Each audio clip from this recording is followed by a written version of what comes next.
Oh, Done did a freeze job on myself. I was like, where to go? where did I go? What did I do? Heck yeah, man. What is going down with the man? Not a whole lot. Just doing that thing, getting it on. I can dig it, brother. I'm the same way. I ain't done nothing today except watch football and played a little Warcraft because that's what I do. Played a lot of Fire Pro. Oh God, I done did it again. I done started Fire Pro back up. So now I'm all like, oh Lord, that's what I was doing when you called me up a second ago. Like, I'll be back in a second. I gotta go turn this off. That's what I had to go turn off. Yeah. Out of control, brother. Oh man, I can't decide. We got all the election results coming in. Everything's getting finalized. And will somebody please just tell me if we're supposed to hate Johnny Depp or not? Because I don't know. I don't know. It's tricky. Johnny had an interesting. I'm not sure what he's up to now. I haven't heard anything in a while, but I know that he was kind of mud there for a little bit with him and Amber, and then I couldn't decide. That's still going down. That's it. As I couldn't decide because everybody seemed to turn on her a little bit, and oh, well, she's crazy. I'm like, well, people say that a lot, so let's let it settle. We'll see what we get in the end, because I don't know, man. Johnny's one of those guys that Johnny's popular, man. So I don't know what to think because I haven't heard anything about it in a long time, man. Apparently the decision came down this week that he was suing a newspaper periodical over in England, and apparently the laws of libel when you're dealing with other countries are kind of like, hey, F you. Oh yeah. We'll say what we want. Yeah. And that's the gist that I got from it, because the entire internet seems to be on his side in the story, but there's a judge over in wherever the case is being tried that says, no, this newspaper can say that.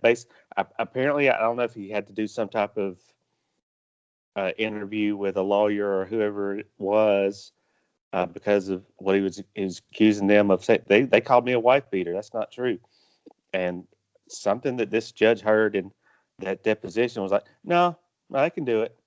And based on that, it's not, well, whoever makes the Fantastic Beasts movies has decided that, well, maybe family entertainment is the best thing for you right now. So basically, we're going to tell you you're going to resign.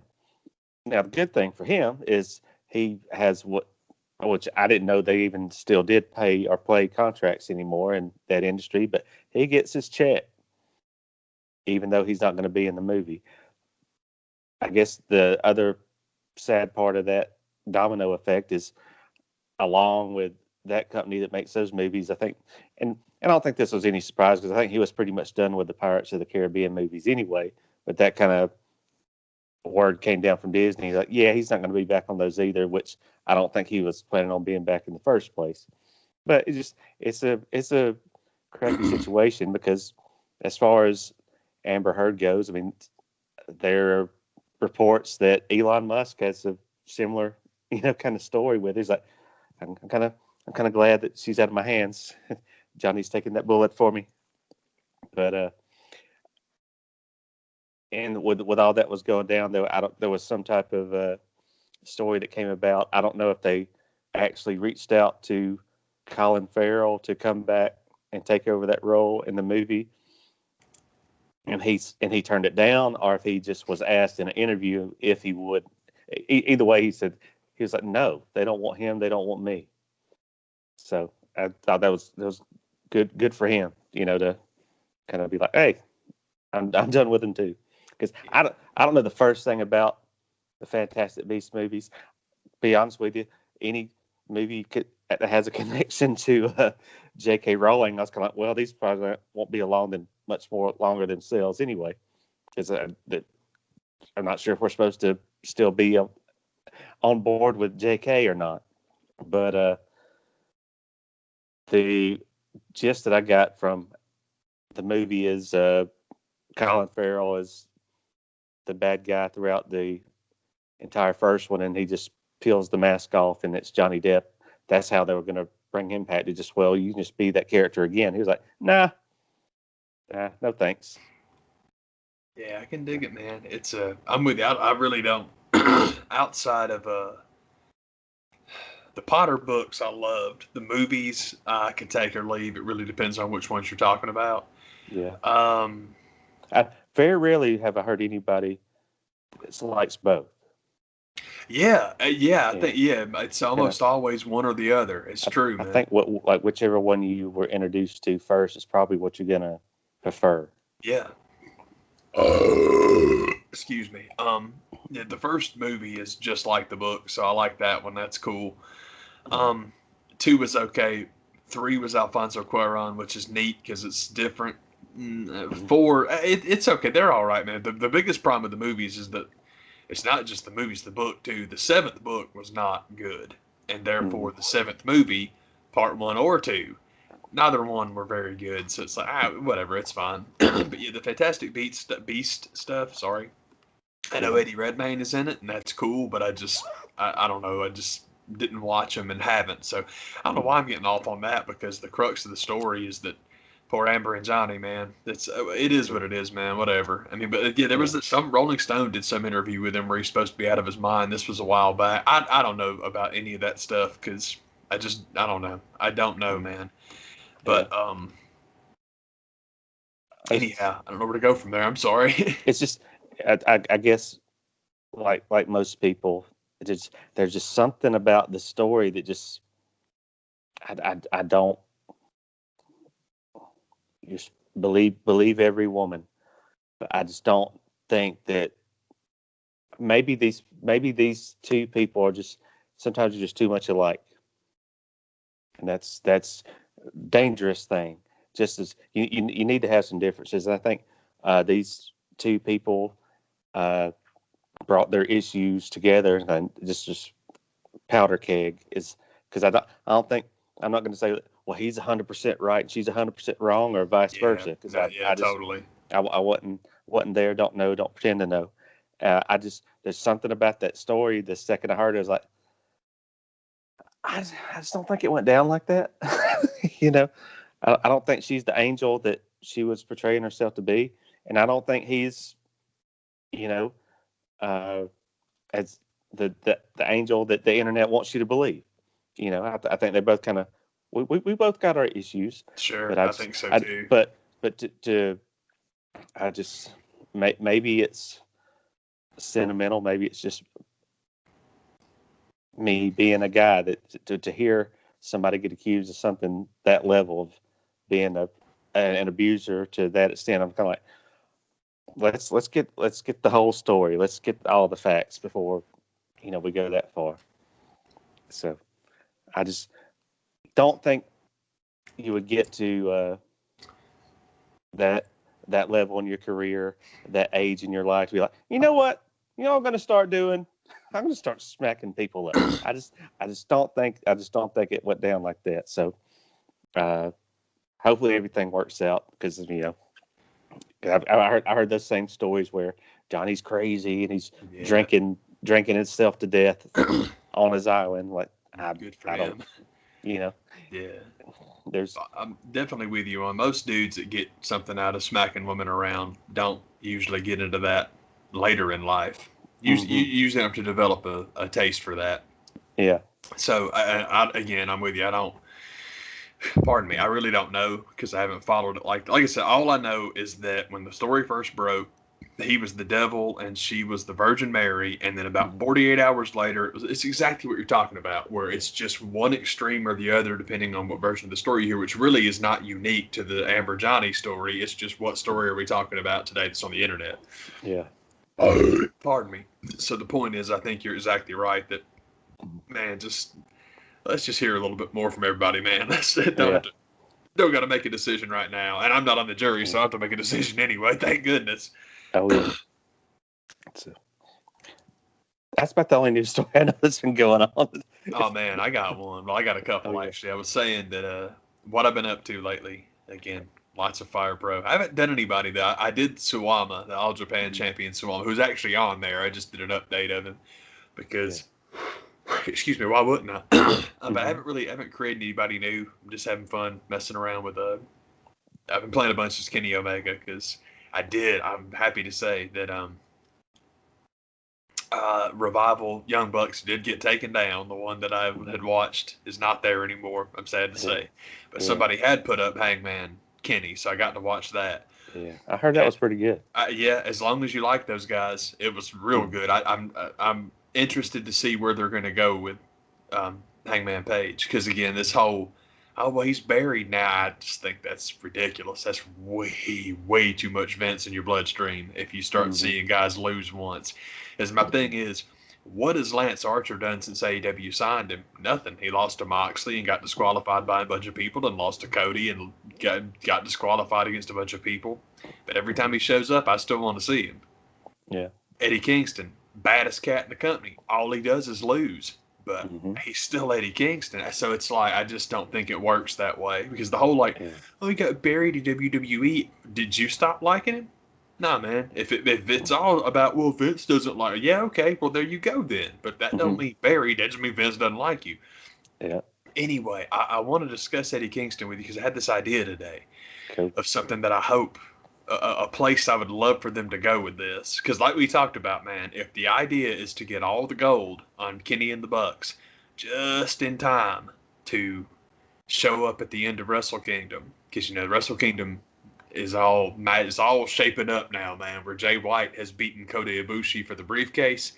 And he keeps coming out cutting his promos and talking about how, yeah, man, Kota, it's going to be great. You're going to get your shot at Tetsuya Naito. You guys are going to wrestle. You're going to wrestle for the new titles. I'm going to be over here sitting, chilling, taking the day off. It's going to be great. I'm not doing anything on the 4th, but on the 5th, whichever one of you wins, I'll see you there. And it's just, Jay White is so awesome. I love him. I think he's great.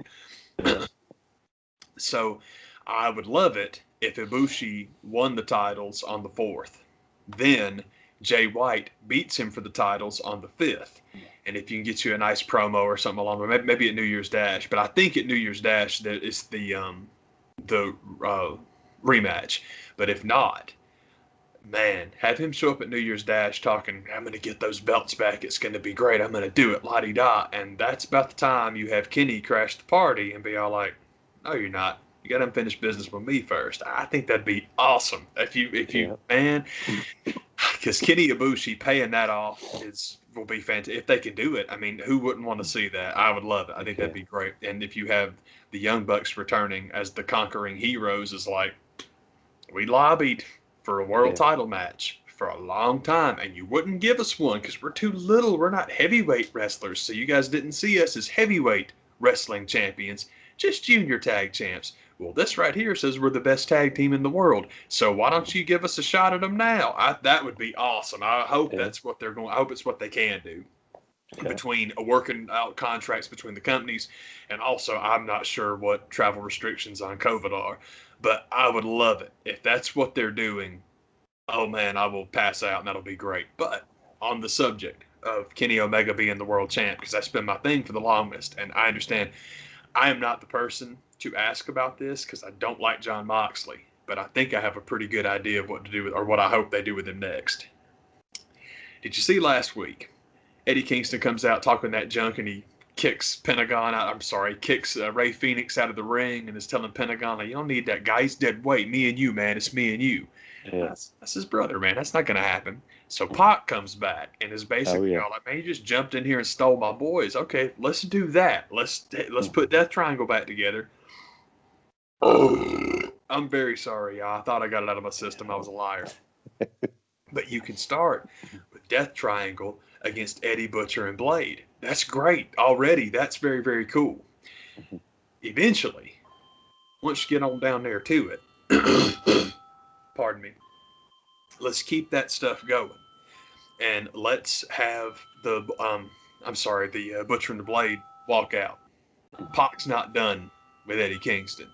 So he sicks the Lucha Brothers on him. So his former boys are beating the crap out of him in la-di-da. Man, all the stuff we just saw from the world title match about the history between Moxley and Kingston. What about John Moxley and Eddie Kingston against the Lucha Brothers? Moxley and Kingston as a tag team. And when I thought of it, I'm like, that would be fantastic.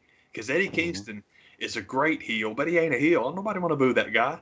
Nobody wants to boo that guy. Moxley's not a baby face either. He's that gray guy. So, dude, you put those two guys together and have them just mess folks up in the tag division. I'm not a Moxley guy, and I think I would enjoy it. Pardon me. So that being the case, man, people that like the guy, I think they could really bite into that. Because Mox, you don't want him to do the TV title thing. He's just been the world champ. I don't want him and Kenny feuding forever. Don't need that. Put him back in there down the line if you want to have him wrestle for the title again. But in the meantime, I think him and Kingston as a tag team. I just hadn't thought of it before.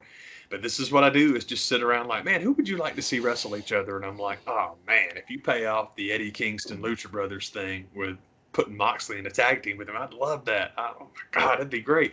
And then also, excuse me, after the 6-man match with him and Butcher and Blade, you can do Moxley and Kingston and, oh, what the heck's his name?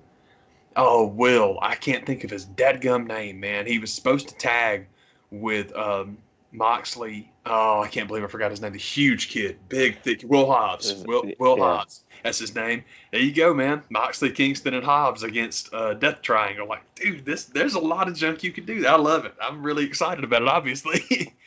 Man, that was a good end to the show. It was definitely a fun one. I was like, oh man, that's cool. I agree. Love having Pac back because I love that guy, and I'm part of the reason is just selfishness, man. I love Death Triangle. Those three guys together, I'm like, oh crap, I like all three of these dudes, and I love Eddie. So Eddie jumped in. Didn't get enough of that first time around. I totally agree, man, because it's like, yeah, Death Triangle, awesome. Wait, what's COVID-19? And then Pac is at home for 7 months, and it's like, damn it. So it's cool, man. Like, oh man, I'm excited about all this junk. I know it's stupid. You know I want a trios tag belt so bad in AEW. I want it so bad. And I want it to be trios, not 6-man trios, because if you're going to incorporate mixed tags, that'd be a great way to do it. So I'm like, yes, I just really got into the ROH 6-man belts, and I love that stuff. So I'm maybe down the line. This is all, but let me talk about with AEW, man. I'm usually talking a year, 18 months in the future. I don't want anything to happen today. I'm ridiculous like that. Yeah. But anyway, sorry to get sidetracked. But thanks for listening to the tag team stuff, because I thought of it this afternoon, and I'm like, that's not bad. I think that'd be cool. Yeah. I think a tag team of those two guys would just be stinking awesome. So that's part of it. That's good stuff. Pardon me. Heck yeah, man. There was something else in there. I was supposed to veer off of that into something else. I don't remember what the heck it was, man. Just not wise. I know one thing. I listened to I found out Ring of Honor's got a podcast today, and I listened to Briscoes episode because it's the Briscoes. I was telling the man earlier, I'll tell you guys now. I think it's episode 17, but you can find it. It's Ring of Honor podcast Briscoes. Yeah. And it's Jay and Mark. Put it in your Google machine. Yeah, it's good, man. It's Jay and Mark doing that thing. And I think Jay's in character for about 4 seconds, which is great because it's real cool when they drop character and just do that thing. With Mark, there is no character. That's just who he is. Mm-hmm. But I was telling Jared, it's awesome. And you can just tell they're just in the backyard doing family stuff, man. Because about 3 or 4 times they got to holler at their kids to settle down. And it's just like, that's so cool, man. I just love it. Get off the shed. Dude, it's funny, man. You take that knife off your head, you put it back on your sister. They were asking, I'm pretty sure it was Jay, because they were asking, like, your favorite tag team of all time. And I could not believe his answer. I thought his answer was amazing, because he sits there and thinks about it for a second. He's like, man, he says, back in the day, he says, for the longest time, the answer to that question would have been the Road Warriors, which totally makes sense. I get it. Who doesn't like the Road Warriors? Mm-hmm. But I kid you not. He's like, man, for the longest time would have been the Road Warriors. But I got to tell you, man, them Jacksons, man, them boys are special. I couldn't believe it. I could not believe he picked the Young Bucks as his favorite tag team of all time. I thought that was great. And it was so cool because, God, and Mark talks about it. He's like, yeah, man, we worked like 1,000,000 times together. I just think that's awesome. It's your contemporary, somebody that you made money with, somebody you had matches with, and it's like, yeah, those are my guys. That's cool as hell. I love that. And, of course, it made me hopeful that, again, man, the Briscoes joining AEW and the Briscoes working for AEW, not the same thing at all, man, because as long as there's a Ring of Honor, I think that's where they're going to work. Mm-hmm. But bringing guys in, one-off, piece here, piece there, hey, man, I would love it. Oh, God, Briscoes Revival. I want that more than I wanted the Bucks Revival. I love Bucks Revival. It was awesome. But Briscoes Revival, I would absolutely just explode. And on the subject of, I know what it was now, on the subject of AEW bringing people in. Mm-hmm. I know that one woman won't make all the difference in their division. I still hope they get Tessa. We'll see. I'd love it if they got Jordan Grace. We'll see. But Zelina Vega, Oh man. oh baby, Yeah. because if you get sign Zelina her up. Vega, Mm-hmm. I got a feeling that you might get a situation that's the opposite of, because that was the whole thing. It's like, well, this is the new situation now. It's like, Rusev and Lana, and Lana's contract's not up yet. Neither is Mm-hmm. Aleister Black's, but it will be. And I'm like, Mm-hmm. baby, you get Tommy End. Oh my God, if you bring Tommy End, and here's another, back to the Johnny Depp thing for a moment.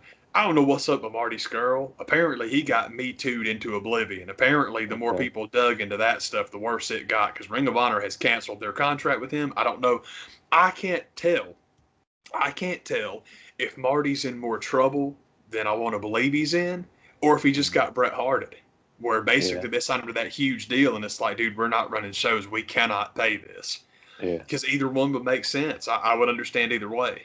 But man, Yeah. if you have Marty Skrull and Tommy End show up in AEW, oh my God, that's Ab- 2/3 of British Strong Style right there. Now I know they're never going to get Pete Dunne, but you got Mm-hmm. 2/3. Yeah. And then again, it keeps more of that awesome crossover stuff alive, where you've got so much of the Bullet Club remnants are everywhere now because everybody was in that faction. Excuse me, but as long as you, and not just them, but like Mount Rushmore 2.0, because you got Owens doing his thing, which he's still my ultimate guy. That's my ultimate AEW holdout. But you got the Bucks over here, you got Steen over here, you got Adam Cole over here. All that stuff is exciting, man. But yeah, if you got British Strong Style and you want to do a crossover between Pete Dunne and whoever they want to make his tag partner, Mm-hmm. against Tommy End and Marty Skrull. Let's do it, man. Oh, Yeah. and I hate to be that way because it's very jerky. Because it's like, I know I sound giddy that Zelina Vega lost her job. I'm not happy she lost her job. I'm actually happy she's gone, because it's like, yes, start firing people because they're saying they're pro-union. Start firing people because they tell you to fuck off because you want to take their third-party money. I say Mm-hmm. good for Zelina Vega, because that was liberal. She only put that tweet out to try to get support. Motherfucker, she could have not said a word and got fired. Yeah. I'm going to take your Twitch money. Fuck no, you're not. Well, you're fired. Mm-hmm. Okay. And she's already the hero of the story. Yeah. No, And no. it's nothing but coming out smelling like a rose on her Absolutely. end. The union tweet was just an exclamation point on the statement. I'm right. Fuck these Yeah. people. And good for her, man. I love her anyway. They weren't ever going to do nothing with her. You knew as soon as they got her over, they brought oh She jeez, I forgot, Andrade, broke them up immediately. It's like they're never going to do anything with them, man. So it's like, I love it. I'm glad she's out, and I can't wait until that Alistair. tweet was retweeted by I forget her name, Gabrielle Cartheris from 90210 back in the day, who happens to be the president of SAG. It's coming, baby. It's So coming. It's that's coming. that. I'm afraid it's going to be some bad news. Oh, bad news for old Vinny Rue. Vinny's gonna Oh, have yeah. to go. Vinny's gonna have to go home on that one. Yeah. But it's true. Even Corny's talking about that stuff now. Like, well, how's it different what they're doing on TV from other SAG members? And it's like, I told y'all. And that's just a crappy way to say it, because I might not even be right. But I'm convinced I'm right. Whenever, and it's funny. See, you even got like, what's his face? Scotland man, Claymore. What's his name? McIntyre? Yes, thank you. You even got him cutting promos on Roman Reigns that, yeah, you betrayed the WWE family. You went home.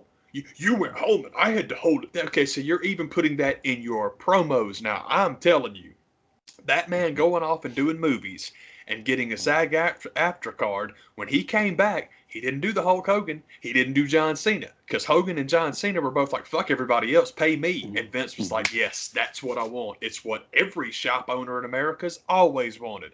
The problem with a guy like Reigns is he's actually a decent dude. Mm-hmm. So when you're Big Daddy that you put out and you make your guys all like, I don't know, I'm kind of pro-union, man. You want to scrub him and get rid of him as quick as you can. And now you can't, because the execs at Fox love him. And as much as Vince hates unions, Fox pretty much does too, but they're in the entertainment end. Oh, I'm in the entertainment business. Not if you're not paying SAG after memberships, you're not. You ain't doing nothing. If you ain't paying union dues, you're not in entertainment. Fox is in entertainment. They've been doing this for a long time. Mm-hmm. I just think it's hilarious, man. I think it's great that, oh, it's got to be Roman. Got to do Roman. Ooh, you picked the wrong one there. Oh, my goodness, you sure did. I love it. I'm Yeah. very, very pleased because that will be the thing that gets that piece of shit to finally retire. No, Shane, Stephanie, you guys figure it out. And they will. And it'll be great. Yeah. Wrestling will be much better off for it, Mm-hmm. as we've talked about, man. All you got to do, excuse me, is just watch. I was going to say early NXT, but that's not even true. It's not like NXT was great back in the day and now it's not. It's still great. Mm-hmm.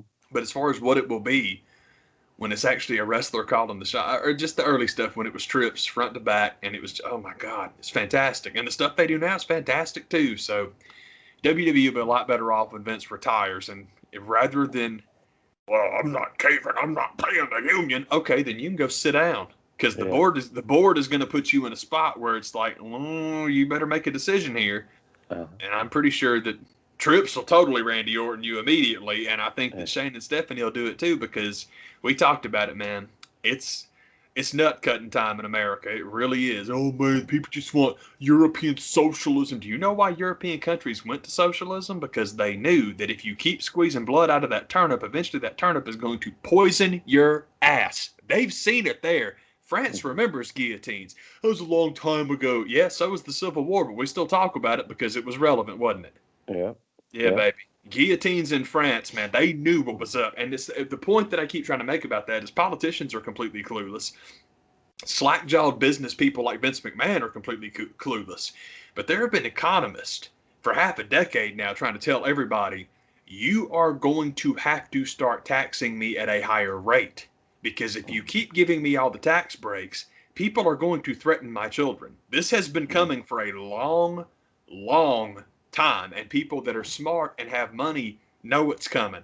So basically, it's like, okay, you tell me that I have to exist on $500,000 a year, but I get to survive rather than the $4 million a year I make every year. Now, I'll take the $500,000. I can make it work. I'm sitting on a nice big nest egg, and I would rather live and have my kids be safe going to school. That's why European countries are socialist, and that's why this one's about to be. We're getting there because it's just, you're done. You're done. Capital, I say it all the time. Sorry to get so off of my conspiracy theory stuff, but at least it's the COVID conspiracy theory you won't hear anywhere else. COVID-19 is a very real thing. It is a very real disease, and we got a whole lot of people dead because of it. But as far as, well, they're just making such a big deal. We didn't have a lockdown for H1N1. We didn't have shut down the schools over the swine flu. Well, there's two reasons for that. The number one reason is that it wasn't transmitted the same way.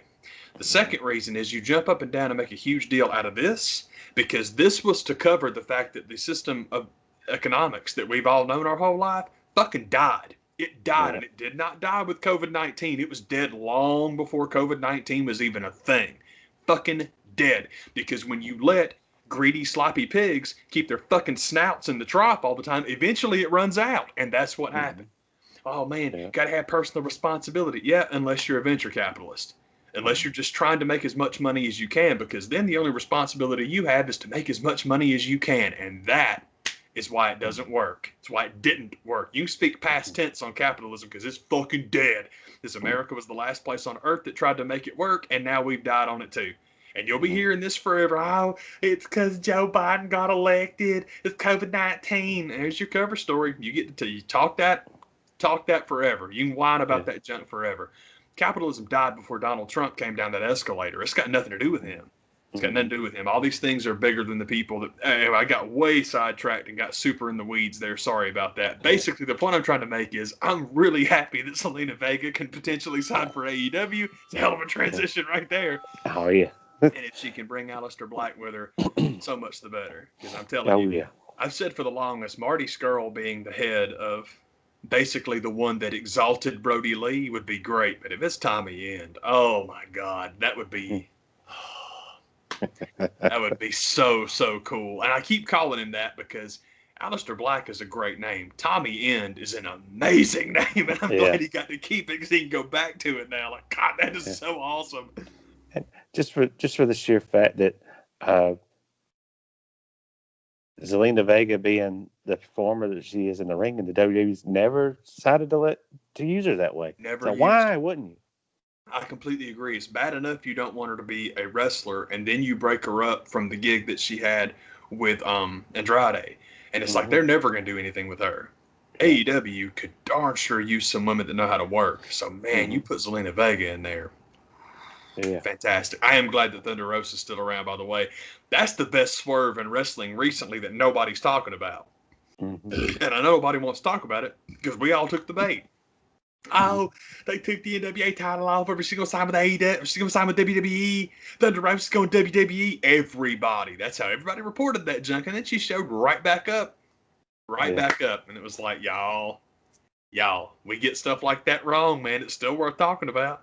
Yeah. But I'm definitely Yeah. glad she's around because she's good. She's Oh real, hell real, yeah. real good. So I'm like, sweet, okay, she's back. I like that. And hopefully, I know based off the last pay per view, I hate to focus on the one match everybody hated, but like we said, the problem with the AEW women's division that nobody wants to point out is they're just treading water till Britt is healthy again. And I hate that. Anytime any company Mm-hmm. does that, you can tell. Yeah. Especially with Sheeta, man. Sheeta deserves better than that. She's really good. So it's like, don't do that transitional champ junk just so she can hand it off. Come on, man. That sucks. Yeah. Yeah. That's I was just and for of all the people for WWE to make an example of, I don't know why I thought that Zelina wouldn't be one of them. I just thought, well, they're going to work something out, and they didn't work anything out. So like, well, this is going to work out better for her in the long run, I regardless. totally, So, I totally agree. And if they want to go ahead and fire Paige, that'd be great too. Because, hmm like you and I've talked about before, man, as great as the Horsewomen were, and boy, they were fantastic. All four of them were fantastic in NXT, and still are. It was Paige and Emma, man. That was that match. I mean, it's been I give Divas a chance. Started trending. Had nothing to do with the Bellas. I know yeah, Nikki Bella wants to take credit for that. Had nothing to do with her. It was Paige there's and all kinds of rewriting history that, that they try to do on some of those docs. Like that didn't happen that way. WWE is really good about that, and they finally get clapped for it. But I know you and I've talked about that for a long time, man. That whenever they're doing the story of other companies, sometimes that works out well. I know we've talked about it many times before. I'll mention it here again. It was the Heroes of World Class documentary that everybody just went to the mat for, and it's the greatest thing ever. And oh my God, it's so good, it's fantastic, la di da. And I'm with you. I thought Triumph and Tragedy was better. Yeah. I love the WWE, and I thought it was great, man. So I mean, it's hmm the other one's worth watching because hey man, you get more Gary Hart in your life, man. That's never a Yeah. bad thing. But Yeah. It pardon me. is that one. It is a chore to get through. Yeah, yeah, it Mhm. just keeps As going. as fun as it is in the beginning, you get to that second hour and it's kind of like, oh my god, how Yeah, long is this going to be? it's rough, man. Yeah. But yeah, I like the WWE when I'm good. And I guess I'm biased because it's got matches on it. I'm always good with getting my matches. Speaking of which, oh my God, the first ever Dave Meltzer 5-star match from America, which Meltzer's star system, it is what it is. I know, I'm sure I've mentioned it on here before, but I'll say it again now. As a way of sifting through All Japan in the 90s, it's great. It is a Mhm. great thing because, man, all that stuff that he suggests from 90s All Japan, I think he's right about. I haven't seen any of them I didn't think was great. But for North America, some of his stuff we disagree on some stuff, and that's all right. I think some of the most perfect matches that I've ever seen for companies here. Uh, it See, feels almost like when it comes to the Japan stuff, he's a lot more objective, and the stuff that he rates from over here, he knows some of these people, and he just has some people he just plain ain't gonna like. yeah, the new stuff definitely. Yeah, Yeah. that's why I don't listen to any of his stuff. But oh my God, Omega and Okada 6 3/4 stars or whatever. I watched Omega and Okada. I loved it, man. I think it's great, but he's got a relationship with Kenny, so I don't need to hear Mhm. that. I'm with you. It's Yeah. stuff I hadn't seen before, man, or stuff that I hadn't watched. Excuse me. So yeah, modern stuff don't matter. Dave Meltzer being objective about Kenny Omega is about as likely as Jim Cornette being objective about Kenny Omega. So it's hmm just two sides of the same, two very very different sides of the same coin. Yeah. Yeah. um, but the old stuff, especially again All Japan, because he didn't really do New Japan back in the day, so it's fine. But the Masawa Kobashi Kawada, Akiyama, Taue, all that stuff. It's great stuff, man.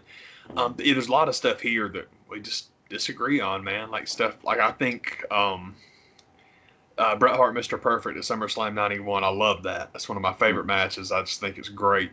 Pretty much anything Angle and Benoit did was just awesome. Especially, I think it was, I don't remember which Royal Rumble it was, but it was the Rumble where they had that one-on-ones, '02 or somewhere in there. My God. 02, 03, somewhere. Yeah, somewhere in there, man. That's a match got me back into wrestling, man, because I was out of it for a hot minute. We went to Hooters and watched that. And I'm like, and then Benoit I was in on because it's like, oh yeah, WCW. I remember Benoit. Benoit was great, man. And Kurt Angle I'd heard about. And I'm like, let's see what these guys are up to. And they burn it down, just burnt it down. And I loved it. It's just, I thought it was great. There's several. I think Triple H and The Undertaker from WrestleMania 17 is underrated as hell. Now, I mean, it's a big old schmoz, and they get outside the ring, and they walk around the Astrodome for an hour and a half. So it should have been a double count out. They both got chucked out of the building, but I don't care. I like the match. It was okay. And part of it is complete bias. But that's the one where Motorhead was there live to play Trips to the Ring. And God, it was cool. I'm like, dude, I could not imagine having Motorhead play you to the ring. It's so cool because you get to the end of it and Trips hits the corner and Lemmy does the thing he always does. And he's all like, we are Motorhead. And then right as he says it, like Trips is in the corner and he sits there and points at him. Lemmy points back. It's time to play the game. And I'm like, if I was Triple H, I'd have melted. I was like, how in the world are you going to perform that? It's like, oh, that's one of my favorite things. Like that is cool, dude. And I can't help but think that obviously he thought it'd be a cool idea to have Motorhead play him to the ring live. And it's got to be where all the NXT live play-ins came from. Because there's some cool ones, man. That's, oh, my God, this is so neat. Yeah. The chorus for Bobby Roode. That was an awesome trend got started. Yeah, I totally agree, man. Trips is real good about music, man. He understands that it's a big deal. And obviously NXT has tons of metal because that's what he likes. But even something like Johnny Gargano, like the Rebel Heart song, dude, that sounds like Paramore, man. So it's like, I can't imagine Triple H sitting around listening to Paramore, but his kids might. He's all like, yeah, okay, all right, well, okay. Kids dig this? Okay, well, let's do something like that. It's smart. I think that's awesome, man. Yeah. Anyway, I got way sidetracked. Sorry about that. No, man, that's what we do. That's how we discuss the news. Yeah, man, that was a long veer, but seriously, got a lot of venom out, man, because, pardon me. Excuse me. If you watch the show a long time, I think my views on politics have become pretty clear, I guess, but I don't know, man. It's that reminds me of a podcast I discovered this week. I was driving around town and I saw the billboards for the Von Hessler Doctrine. Oh yes. And Eric from the old Regular Guys show here in Atlanta had been on WSB for several years now, but it finally crossed my mind like, hey, if he's got a radio show, there's got to be a podcast, and indeed there is. Oh, yeah. but and the good news with the Von Hessler Doctrine is he's got a great cast of people. One of them being Tim Andrews, who does a pretty good job, man. Oh God, that's a pretty good one. I know that's not a shot, but Tim Andrews can do a good impersonation. Tim Andrews is one of those for local Atlanta radio. Tim Andrews is one of those Daryl Hammond guys where it's the quality is incredible, and then just how many people he can do so well is shocking. I mean, it is like, God, that's the same guy? Oh my God, how can he do everybody like that, man? But with the election results coming out last weekend and throughout the week, every once in a while they would check in with Wolf Blitzer at CNN and they would kick off the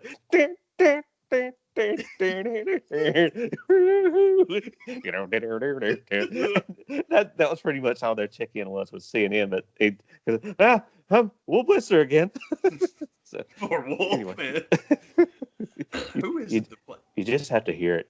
is hilarious to me. Who is it that plays Wolf on this? It's Beck Bennett, isn't it? Man, Beck Bennett's just my guy anymore, man. But I don't I know. believe so. I don't know who it is that does Wolf on SNL, and I guess it's more about the makeup artist because I mean it's cool, but I mean that look is great. It's so good, man. And speaking of SNL, of all the weekends to have the weekend off, I was ready because a lot of people would put it out there. I think a lot. It's kind of one of those jokes where a lot of great minds think alike. To not be able to do the Alex Trebek and Sean Connery reunion Yeah, sketch. seriously. Oh, of all the weekends to be dark. It's like, Yeah. man, that was a miss. That was a missed one. That's a missed opportunity. Maybe the extra week to get Will and Daryl back together. Maybe they need that because Will Yeah. might not be ready, might not be Yeah. available.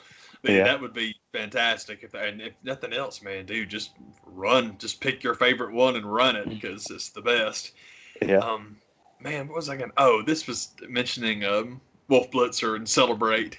I remember back in the day, man, I know we've talked about this before, that I appreciate, especially if you're a writer at a newspaper, there are certain times that puns are just too good and you can't let them go. You should, because they're not appropriate, but you can't let them go. The example that always comes to mind, I used to work with this guy who was a huge New York Jets fan, and he would literally call Mark Sanchez the Sanchez. I'm like, dude, they only did that because it sounds funny. They only did it because it's funny. Nobody thinks this kid is actually going to be that good. You're a Jets fan. Do you really think he's going to be that good? You don't. It's just funny. Okay, but it's funnier when they actually work. When puns, my favorite nickname in all of sports right now is Rudy Gobert. Stifle Tower is an amazing nickname for a couple of reasons. One, if the kid's from France, it's a great nickname because he's from France. But the fact that he is Defensive Player of the Year 2 times, leads the league in block shots every year, excuse me, Stifle actually goes with the way he plays. It makes it so much funnier. Yeah. This is how we'll tie it back to what we were talking about. People used to always, I remember so very often, people would make fun of CNN and call it the Clinton News Network, which really is not that true. I mean, as much stick as CNN takes for, it's just Democratic propaganda, CNN's in the middle. If you call it the Centrist News Network, you're right. CNN's right in the middle because they want access to everybody. Yeah. So Clinton News Network never really did it for me. However, I will say people have started referring to it, are calling, they've been writing it out as MSDNC. That's hilarious. I absolutely love MSDNC is hilarious because it's appropriate and accurate. And that cracked me up. First time I saw that in print, I'm like, that chunk is hilarious, man, because what people used to kill CNN for, MSNBC really is. So that cracked me up. I thought that was great, man. There's a long way around, but I had some explaining to do. Yeah. That's a good one. Yeah, that was a good one. I absolutely love that. Was a good one. Yeah. Juice, that was a good one. Man, it seemed like there was something else I was supposed to talk about. I don't know what it was. I'm sorry. We were talking about John Prine earlier. Oh, yeah. And I mentioned the wormhole. Boy, I tell you what. I've been between, this is like my soundtrack for Warcraft, and I don't know why, but every time I get on Warcraft now, I came across this YouTube like live show of Annie DeFranco, and I've always loved her, man, but it's been a long time since I checked in with her. So my knowledge of Annie is a long time ago. She's done I think she's done 20 records now, man. But the stuff, whenever she was like Not a Pretty Girl, Dilate, the live one, Living in Clip. That's the era that I actually know a little bit, because those were I didn't have Not a Pretty Girl, but I had Living in Clip and a ton of the stuff. I think those were the tours. I think that was the tour that was recorded on. So you get a bunch of the tunes. And man, I don't know how it popped up, man, but it was just a live show. And Annie's crazy, crazy talented. I mean, because she's got her lyrics are very, very good. Her vocals are unbelievable. And somehow, both of those things are overshadowed by her freaking guitar playing. She is an absolute monster on the guitar. So it's like, oh man, this is a live show, and it's just a guitar and voice show. she's up there killing it, man. And I'm like, God, I love this. This is so good. So then I stumbled onto an interview she did with Democracy Now, Amy Goodman from Democracy Now. And it was great because I'm like, man, this is like two people's voices that I really love, and this is kind of awesome. So I've been on this crazy Andy DeFranco kick, and I can't get off of it. But that's who it was. He gets to the end of one of the shows and is like, I can do a song by John Prine now, and it made me think of the man because I know you're a Oh, fan. yeah. So I'm like, God, this is so cool, man.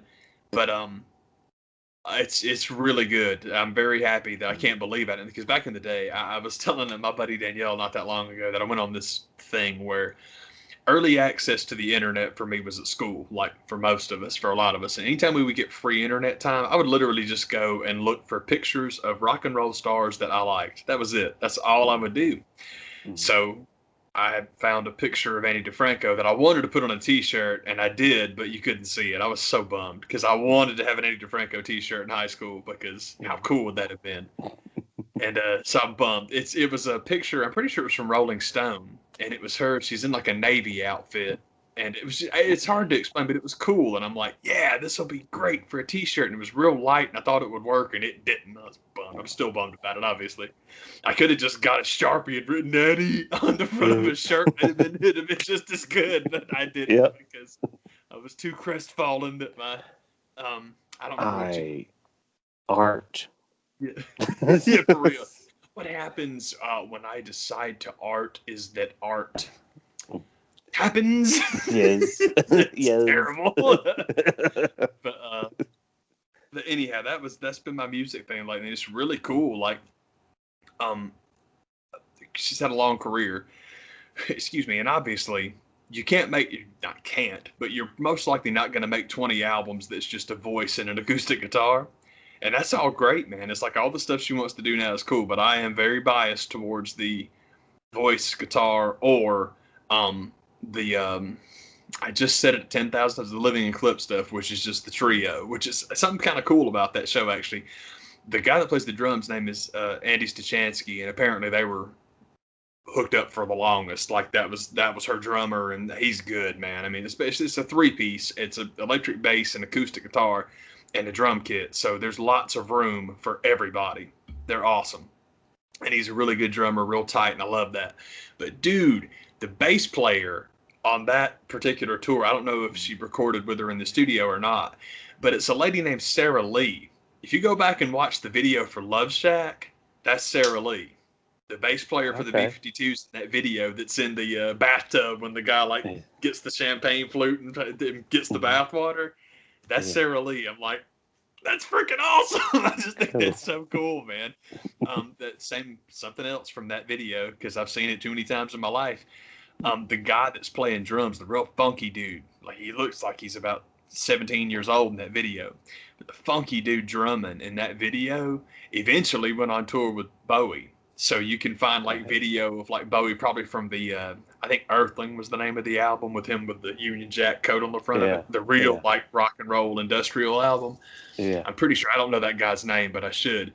But I think he was drumming for him at that time. So there's lots of I love stuff like that. I think junk like that is so cool, man. That's I'm my mom's kid, man. We are all about liner notes and who played what on such and such. I love it, man. Yeah.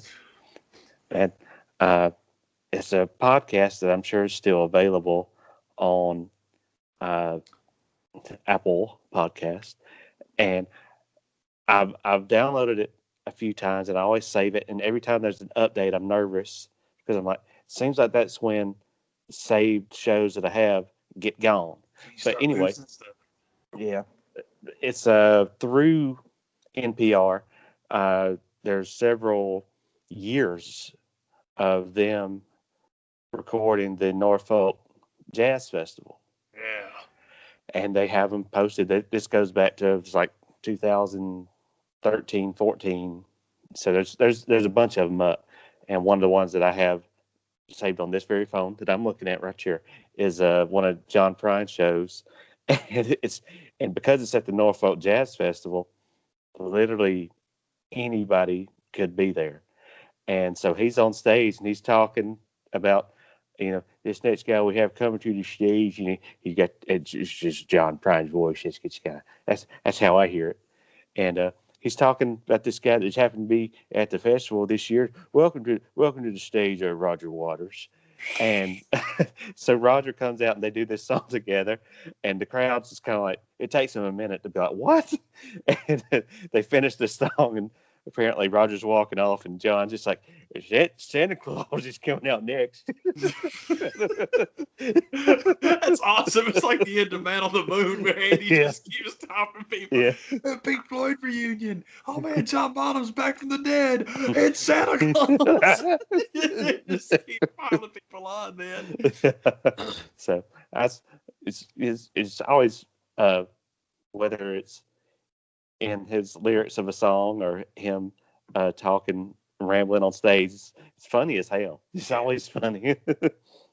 Man, if I was at any show and Roger Waters wandered out on stage, I'd probably just burst into flames, man. He was at like Cobb Energy a couple of years ago, and I looked into it. It's like the Prince show, which of course the Prince show is famous now because I'm not sure if the night that I was looking to try and get tickets was the last show or not, because he was there for a week. So I'm not sure. I don't know if he finished that set or not, or finished that booking or not. But the thing that got me is I love the idea is Prince at the box playing the piano and singing. Yeah. Sounds fantastic. Yeah. But the issue that's why tickets again, they were insanity. that was my thing, was I had like the little Fox hooked me up. They were all like, hey man, you're like a such and such member, and so you got the inside track and it'll be good. But I'm pretty sure tickets were $185, but you had to buy at least two, and you had to buy more than one show. So you're talking like right at $400 at the least. So there's no way I could have done it, and that's okay. I'm totally good with it. Roger at the Energy Center wasn't nearly that. I mean, it was expensive. It was about $85, but it was just like, I think I'm going to skip this, and I'll tell you why. Roger is a guy that loves to record stuff and loves to have movies made of his tours. So if you don't go to the show and you sit back and wait, they'll probably put a DVD of this out, and it's coming out, man. I'm very happy to say the DVD from that tour is coming out. Amazon sent me, I got like the little heads up, like, hey, it's coming. I'm like, sweet. So that's what I'm going to do. But I'm sure we've discussed this before. There's there's 10,000 versions of The Wall out there, but the last one, that Roger Waters' The Wall, it's hard to narrow it down, but it's the one where he's like staring over the stage and he looks like he looks now. Looks like Adam Driver, which that was my thing. The first time I ever saw Adam Driver, I'm like, if anyone is going to make the Pink Floyd movie, now is the time. As soon as you see that, you see Adam Driver, it's like, that guy needs to play Roger Waters so badly. Oh my God. And my friend, it's like, okay, tell me I'm not nuts. I do this to her all the time, because the first thing I did was I pulled up pictures of, I want to say it right. I think it's Seydoux, Leah Seydoux, I think is how you say her name. Mm-hmm. She's one of the actresses from Blue is the Warmest Color. She was in a Bond movie not too long ago. French actress, Leah Seydoux. I think it's Seydoux is how you say it. And it's Leah, L-E-A. Leah Seydoux and Kenny Omega. You put pictures of them next to each other and you tell me if it were possible for twins, identical twins, to not have the same gender or the same parents. That's not what's going on here. It's nonetheless identical. It is incredible how much those people remind me of each other. And with Roger, if you look at pictures of him now, it's like, yeah, okay, I can see that. But there was this video of, it's actually from that show where Roger comes out to do Mother. We'll get back to that in a second, because there's another version of that that's worth talking about. But he comes out to do Mother, and it's just him, and he's got the acoustic guitar, and he's singing the song Mother, but he's got video of him performing it from Earl's Court in 1970, and basically he uses the video of himself as the accompaniment, and the background are the harmony vocal, and he sings it with himself. It's really cool, but the angle is like from underneath him, so it's just young Roger doing that whole thing. That looks just like Adam Driver. So I'm like, look, see, that's what I'm talking about. And it's like, yeah, that's exactly what should happen. So I'm hoping that somebody will make that movie. And matter of fact, you don't even need to make the Pink Floyd biopic. The best movie, in my opinion, that you could possibly make is make a Roger Waters biopic that takes place around Final Cut time, where everybody else in the band hates him. And I actually read a review for the Final Cut earlier today, and because people have trashed that album my entire life, all I've ever heard is how awful it is, and I love it. But I'm a Roger Waters guy, and the review I read earlier today was just like, excuse me. Most of it was very factual, and then it just had this kind of opinion statement at the end. Sorry, the factual part was this really is the transition of Pink Floyd not really being Pink Floyd anymore. It's really more like solo Roger, because it is. That really is kind of like his first solo record. So people that don't like it, I understand totally, because boy, it is bleak. Oh my God, that record is not happy. It's very, grim. very. Oh, it is grim. It is grim. We get it. It's grim. But whenever what he had said was like, if you like Roger's solo stuff and his commentary on capitalism and music and it just just politics in general, there's lots here to like, and no one's ever said anything positive about Final Cut. So I loved that. I'm like, that's so awesome, because the guy's totally right. It's like, if you like Pink Floyd, it might not be your thing, but if you like Roger Waters, you should definitely check it out. Oh my God, it's so good. I love it. I love that album. I don't know if I have a favorite Pink Floyd album, but it is the one that I shouldn't say I listen to the most often, because again, it is dour. It is not a happy album. Like if you've ever seen the movie version of The Wall, there's that like really like slow, pretty piano kind of almost dirgy sounding song. It's called When the Tigers Broke Free, but it's actually in the movie, and it's just let me think of the lyrics, because if I think of the lyrics, you'll remember the scene from the movie. If you've seen the movie, it's shoot, no one survived from the Royal Fusiliers, Company C. They were all left behind, most of them dead, the rest of them dying, and that's how the high command took my daddy from me. If you've ever seen the movie, you'll remember that lyric because of the way it cuts off. But that song is actually from that album, and I'm like, oh, so it's on there, and it's like, oh God, man, this is. Anyway, I got sidetracked, but I'm glad you mentioned Roger Waters, because I love him. Clearly, I love him. But on the subject of the song Mother, and this is more. I love Roger because Roger is a massive, now fuck you kind of guy. He really is. And one of my favorite things ever is that Andrew Lloyd Webber should be in plagiarism jail for Phantom of the Opera, because it is Echoes. I mean, it is absolutely a ripoff of Echoes, and everyone knows it, including Roger Waters. And then, like, I read an interview one time, and it's like, Roger, why didn't you sue Andrew Lloyd Webber? And he's like, what difference does it make, man? I don't care. I don't have enough time in the day to sue Andrew Lloyd Webber. All he did was take a song and turn it into another song that a lot of people like. What's the problem? It was awesome. It was awesome. I'm like, God, that's such a good attitude to have, man. Very unusual.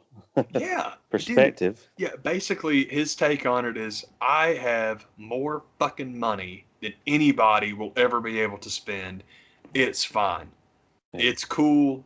I'm going to let it go. It's weird. We talk about that a lot. Like, there's so many things. You'll see lawsuits from nobodies, and I get why nobodies will try to sue somebody and say, Led Zeppelin stole Stairway to Heaven. Yeah. But what they don't realize is that Led Zeppelin stole every damn thing. It's just like Led Zeppelin basically, they stole all kinds of stuff, man. It's just they had John Bonham drumming on it, and it's like, we ain't never heard that before. So it's like, yeah, you're right, we haven't. So people let it go. But it was like I heard it was back in the day, the Verve that got sued by the Rolling Stones, and it was Keith Richards' perspective on the interview. I guess it was back in VH1 or something, like, was playing the song and their song together, and they played a clip of him from an interview, like, how am I supposed to feel? Flattered? I felt ripped off. The thing that I love that, because I understand where he's coming from. But the thing about it, I was talking to a buddy of mine about that one day, and it was all like, I don't hear it. I don't understand. What are they talking about? That's not a ripoff. I'm like, it is. It's a sample. It sampled Andrew Logue. I think it's Logue is how you say his name. Andrew Logue Oldham was the, I want to say, producer. At the very least, he was the engineer on a lot of old Rolling Stones records. Mm-hmm. And there was a time when the Stones were Rolling Stones, and the record company, apparently the story I heard was the record company was pushing for a new album. Pardon me. So Andrew Loog, I say his name wrong all the time. Andrew Loog Oldham took a lot of their arrangements and did like orchestral versions of them. That's what that is. Mm-hmm. So it's cute. I love Keith, but it's funny. Oh man, he ripped me off. No, he ripped Andrew Loog Oldham off. Yeah. Andrew took your song and turned it into something else, and that something else that got turned into got ripped off. Yeah. And I just think that's quite funny because Verve just died because of that. I mean, it was over after that. It's Yeah. over. But and I mean that would be a tough thing to overcome. But they were so big at the time, like they'll get through it, and it never happened. apparently it was all kind. I don't know. Maybe I've got it wrong, but it seems like they were one of those groups that all hated each other. So it was just kind of a good excuse. Like, I wouldn't doubt that one. yeah, it was a good excuse. Like, we made our money. Let's go home, which is totally okay. Because it's a weird thing about music, man. Because you hear, man, MC Hammer went broke. Yeah, he did because he had a lot of people that he was trying to keep alive, and it's easy to blow lots of money when you're trying to keep everybody happy. Yeah. Excuse me. There are other people that have the one-hit song, and you never hear about them again, and they live comfortably for the rest of their lives. It is possible. It happens all the time. Anyway, but I think it's interesting. Like, so many of the things that no one pushes. There are lots of songs that it's like that's clearly a ripoff of this. And it just depends on if someone wants to pursue it or not. I think that's real cool when they don't. Especially the stuff that I'm talking about. Like my number one will always be Taylor Swift and Outkast. But my thing about Taylor Swift and Outkast is I know that mashups are not what people do anymore, which is great because it means I can get the software cheap. But I think you could make an absolutely incredible song out of those two songs together. I really do. I mean, I think it would sound awesome together. So one day that will happen, and I will unfurl it onto the world. But my other one that's like real obvious, I thought it was real obvious, and nobody cares. And in a good way, nobody cares. Kelly Clarkson has that song Already Gone. You know, that song's real pretty. I love that song. But the bridge to that song, if you will, oh, shoot, I can't think of the lyrics at all. I'm sorry to say. But the bridge to that song is Yellow by Coldplay. It is. I mean, it's the same thing. And it sounded good both times. I liked it both times. Yeah. Sorry, Chris Martin apparently had a Pink Floyd moment where it's like, how much cash do I need? Come on. Yeah. I think that's cool. I love when people make that decision. I think Andre did the same thing with Taylor Swift. Like, why do I don't care? It's fine. The way it was explained to me in a broadcasting class that I happened to be a part of at one time is that the reason why most artists why they feel they have to sue anytime there's something like that is it sets a precedent if you don't. Yeah. And if you don't sue this person and you decide to sue the next, that it leaves you open to like, well, why didn't you sue him? And at the same time, I think a lot of times why some artists don't sue is because it opens you up to scrutiny to be like, well, maybe this wasn't yours in the first place, you know. So, but that's the way I've always been. I was explained to me is like the sue there's some artists just seem sue happy. Yeah. They just are under that constant fear of like, well, if I don't sue them, then now I'm a target. They can just take all my stuff. It's like, yeah, man. There's a lot of people have that mindset. I can see it. I'm with you. It's like considering all of it came from somebody else anyway, man. It's just let's not pick that scab, buddy. It's dangerous game regardless. Yeah. If Roger Waters isn't going to sue somebody, maybe you should let it go too. Because Pink Floyd, it's hard to pinpoint where that sound came from. That just kind of like made that shit up, and it's like, who the hell that sounds like Pink Floyd? And the answer is nobody. I used to get in that discussion with my buddy all the time because it was like, we were talking about Tool, because I love Tool. We were talking about that band because I love Tool. The guy I was talking to, we were talking about Tori Amos fans and how like some bands have fans. Tool definitely has fans. I like Tool, but this guy was a Tool fan. And so we were talking about how They don't sound like anybody. They don't remind me of anybody. La-di-da. I'm like, yeah, that's the best thing. And it was just like, yeah, Tool is like, he said it was like the modern Led Zeppelin. I'm like, nah, Tool's more like the modern Pink Floyd. So anything like Pink Floyd? No, they don't. And that's what I mean by they're the modern equivalent of each other. They don't sound like anything else. Um, Going to the show is almost a religious experience, and it's got nothing to do with, oh man, you're like watching them play because you don't get to see them anyway. I mean, it's like they perform behind screens, and it's like it's fascinating. It's very very cool. I like that kind of stuff. But Nine Inch Nails is like that too, which I know I've said on the show before. We'll say again now. I saw them in Gwinnett. That's the best live show I've ever seen. It's incredible. They were absolutely incredible. But anyhow, I got way sidetracked there. Sorry about that. But yeah, Floyd Live is awesome. Tool Live, I've assumed the videos of Tool Live is incredible. I've never actually tried to go and see them. Again, it's more of the finance thing. I know that's stupid, but it's like my issue with concert tickets has always been, how many of their albums can I get for this? And it's just like it's really hard to square that because, and it's weird because I talked to my friends about that and they're like, it's like $8, and I'm like, I don't go to club shows, man. That's not really what I do. So when I'm talking about concert tickets, they are very expensive. There's a lot of money involved, man. Yeah, Ticketmaster gets involved, things change. It does, and it sucks. But it's just because most of the people I talk to are actually into music and into scenes, and they actually went to lots of shows for bands that no one's ever heard of because they actually really love it. And I'm a jerk, and I want to go see bands that I know. Actually, what I really want to do is sit in my room and just listen to records. I've always liked that better. That's what I like to do. I don't know what it is. I've seen good live shows, but I don't know, man. It's just I don't know. I'm not particularly wild about it. I hate being around other people. That's part of it. Yeah. I just don't like it. Yeah, that was some other news that came out this week of the.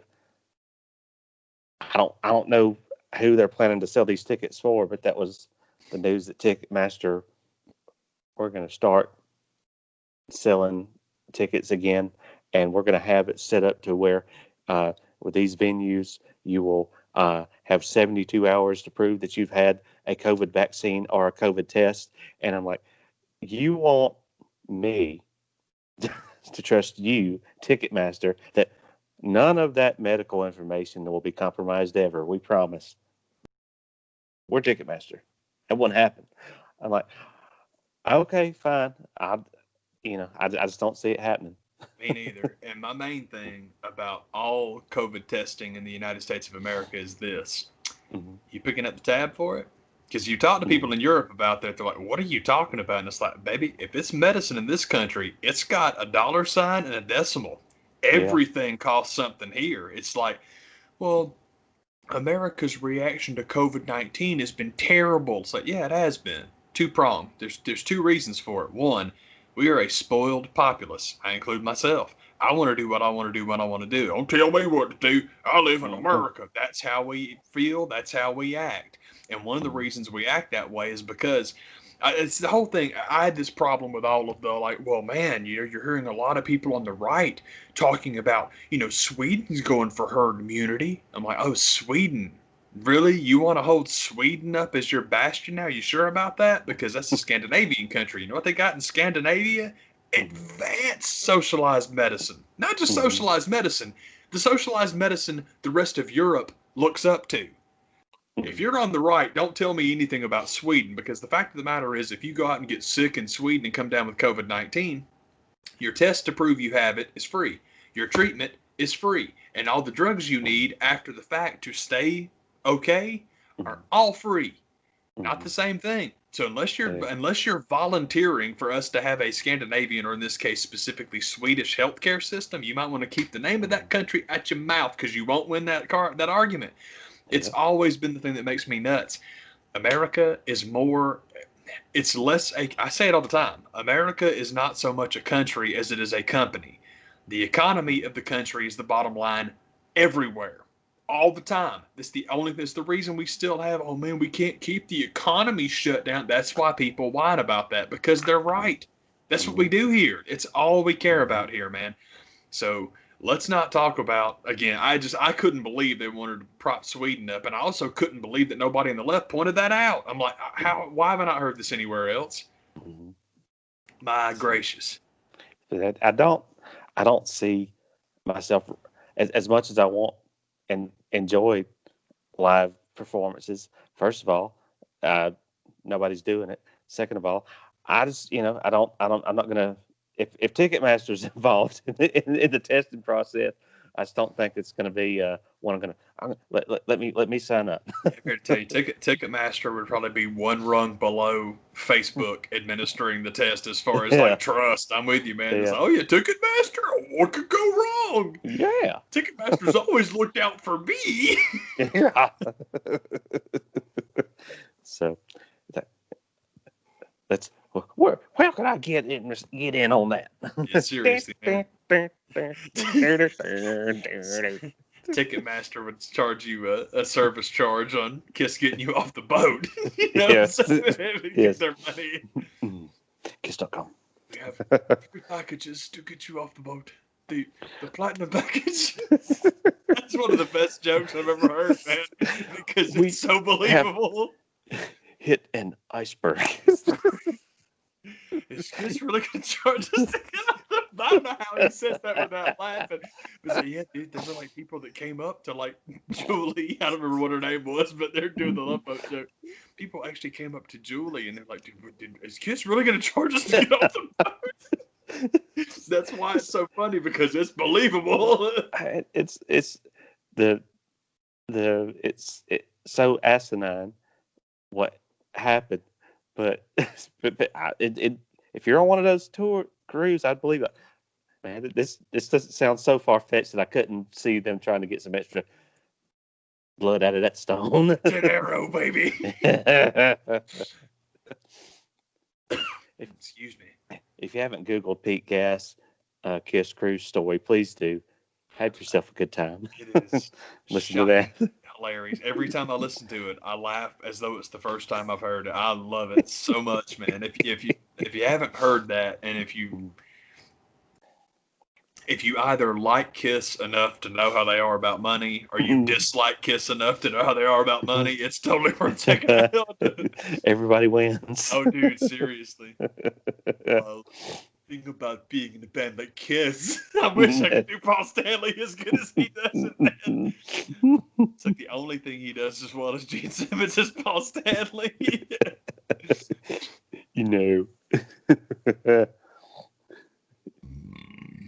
Pardon. Kiss.com. Kiss.com. Heck yeah, man. Man, I guess that's everything, man. I made some notes earlier about stuff to discuss, but I think the main one I wanted to hit was the possible avenue for Moxley and Kingston. So thank you for listening to that, because I was excited about that. I like it. I'll be there for it. I'm down, baby. Heck yeah, man. Y'all take it easy. Thank you a ton for watching.